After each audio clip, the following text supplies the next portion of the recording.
Comment fonctionne l'esprit de discernement? Jésus, tu es élevé au-dessus de tout.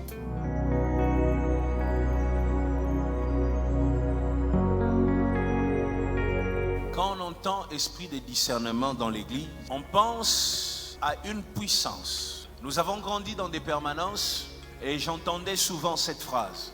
Frère Jean, lui, a un don de discernement.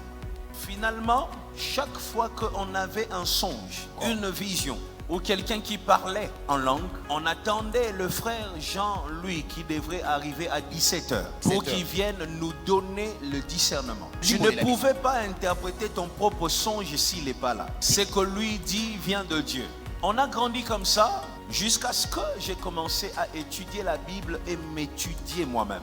J'ai pris le temps d'étudier comment Dieu fonctionne avec moi. Et j'ai compris que la grâce de discerner les choses qui se passent autour, c'est-à-dire les esprits et même l'interprétation, tout ça fait partie d'une famille qu'on appelle le discernement. L'esprit de discernement te permet de comprendre tout ce qui se passe autour de toi, spirituellement, physiquement aussi, mais ça te permet aussi de comprendre des messages codés qui sont libérés dans ton esprit.